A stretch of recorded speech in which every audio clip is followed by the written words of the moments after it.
Hi, my name is Carol Leifer, and I feel fresh about being Conan O'Brien's friend. Fresh? It's new, it's fresh. It's new, it's fresh. Yes. Well, we have crossed paths many times, but never had a chance to sit down. And this is a treat for me because I've wanted to talk to you.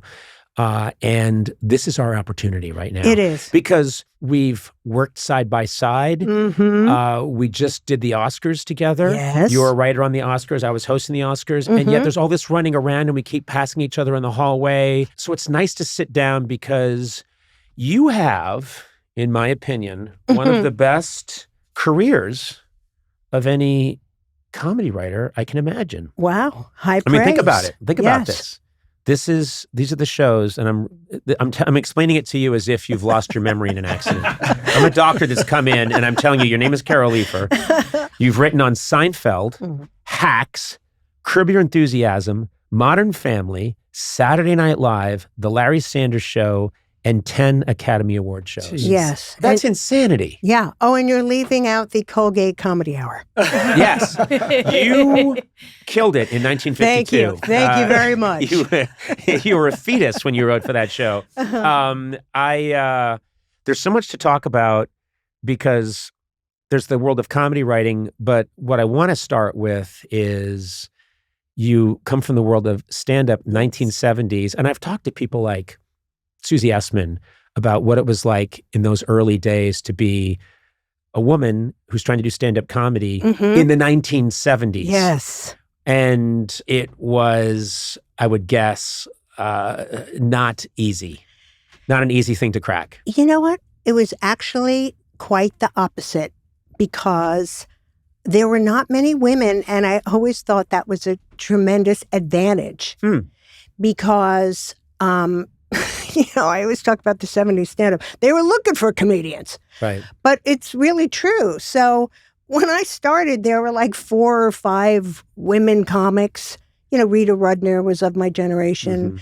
And they wanted women comics. And I always felt I got so much support from the guy comics. I mean, good. Yeah, Good. A lot of people thought it was a little rough and tumble and all that. But I got so much support.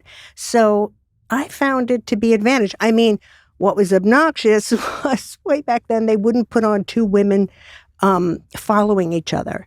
It was like you had to be separated. Like we'll have the singer, then the ventriloquist, then a woman, then the monkey act, then maybe another woman.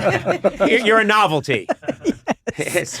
It's like someone who can separate both shoulders, Right, the contortionist, then a woman. Yeah. Another oddity that represents 50% of the population and is responsible for the continuation of our species. Right. One of those things. It's so weird. I could follow a bearded woman. Yes. But not a regular. I've been mistaken for a bearded woman. It's so interesting to me because you get started in this time, and the thing that always fascinates me is what's the impetus? What makes Carol Leifer as a young woman decide I'm going to go swim upstream against the current and get into this profession?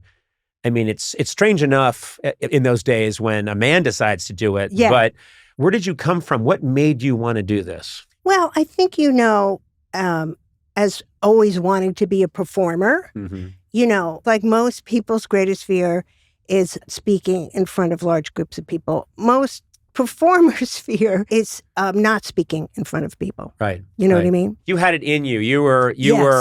You wanted to be in front of those people. I did. And what I liked about stand-up was anybody can do it. I was going to school at Binghamton. Paul Reiser was in my theater group. And he told me, like one day, during the summers, I go to these comedy clubs and on audition night, and I perform. And comedy clubs were so new then, so when he was talking about clubs, I was like, this guy goes to clubs? What is he, like Vic Damone? Yeah. Performing at these places? So he was like, anybody can go on. So I always loved that about it. And I still love that about stand-up. It's like, you want to go on. It's not like an actor where you have to audition and, Right. Or a musician where you need to have your tuba with you. Yes. You can just walk in, you can be somewhere, you can go up and you can do a set. Exactly. And the first time I went on my first audition, it's also something about being young and having a lot of balls that you don't have later on in life.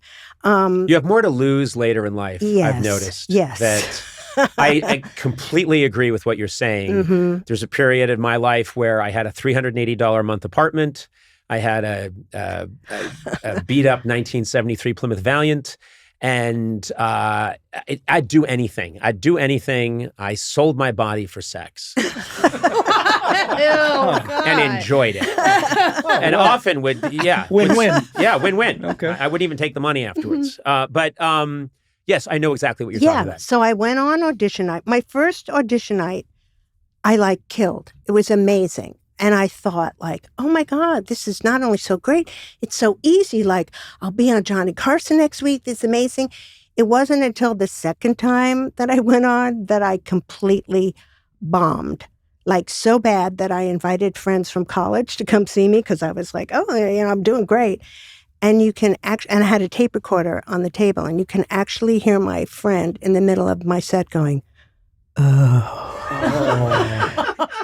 Oh, man. Muttering how horrible it was going over. So then I saw to be a stand-up comedian, it takes some work. You have good nights, you have bad nights.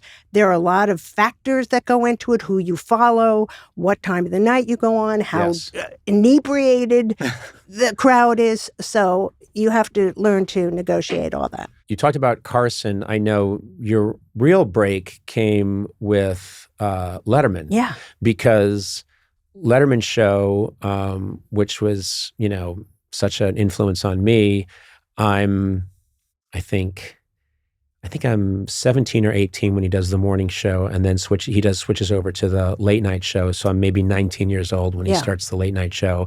And comedy is my religion as a 19-year-old. Right. And so I become a total acolyte, and I'm looking at David Letterman saying, oh, this person's showing me the way. You knew Dave. I didn't. You didn't know Dave? No. In 1980, kids, I was in a contest called the New York Laugh Off. And it was a contest, of comedians. And, that's so funny to me today. It's back then, that's how you got exposure. You were in contests, you know? Right. And it aired on Showtime, and Letterman saw that and recommended me to The Tonight Show for that. Okay. And then The Tonight Show saw my big laugh-off set, and they passed. Yeah. So then when Dave got his show, they just reached out and said, would you like to be on? And he put you on a bunch of times. Yeah, I was on 25 times. Wow. Yeah. And they gave me an open door. It was whenever you have a new set, come on, which was amazing. There's such almost like a lemmings or sheep kind of mentality where people don't think you're the real McCoy, but once you've been on a show and there's tape of you and there's a famous host saying, ladies and gentlemen, please welcome Carol Leifer, suddenly they're like, oh, right. Yeah. You're one of them. Mm-hmm. Well, you were one of them before. You just, it's a magical thing. Yeah, and, but not really until you go on TV. I mean, to this day, my first appearance on Letterman is one of the best days of my life. Yeah. Because suddenly you're not just, kind of in it, you're really in it. Also, it was a different era than today. I mean, I talk about this a lot, and when I talk about it to my kids, I sound like an old wizard telling people about the beginning of how Earth formed. Right. But it was so different that my dad bought a VCR to tape me. At the time, it was $1,000. Oh, wow. Right. Well, they were made of gold. It's the only VCRs were all gold. They're made by Rolex. Then they got into the watch business. But one of the things that was interesting, too, is I've talked to people from that era, ahead of you, but they were Steve Martin or comedians of that generation. They would say they would go on Johnny Carson's show, and the next day they would walk down the street and people were shouting out of cars because half the country watched. Mm-hmm. It was the equivalent of being on the Super Bowl, except it happened every night. Yeah. Because there was literally one late night show. And I remember when there was, there's Carson and then Letterman after Carson. And occasionally there'd be another show that they would put up, but it wouldn't last that long. Yeah. It was Merv Griffin during the Merv day. Griffin, yeah, during the daytime. But who was watching TV during the daytime? I wasn't. So to me, it was, if something happened, I mean, I remembered when David Byrne, for the Talking Heads, went on Letterman, and Dave Letterman interviewed David Byrne. And everybody I talked to the next day, because we were all in college, Right. we had all seen it. Yeah. There was no, it was a time when we were all gathered around the same campfire. And so there was a magic to that, Yeah. which And gave you this legitimacy and power. Right. The Freddie Prinze story. He did, I think, like one appearance, and then he got like Chico and the Man the next day. Got his own series. Right. Yeah. And he was very young. He was like 20 or 19 or 20. Yeah. But it was definitely like a star maker.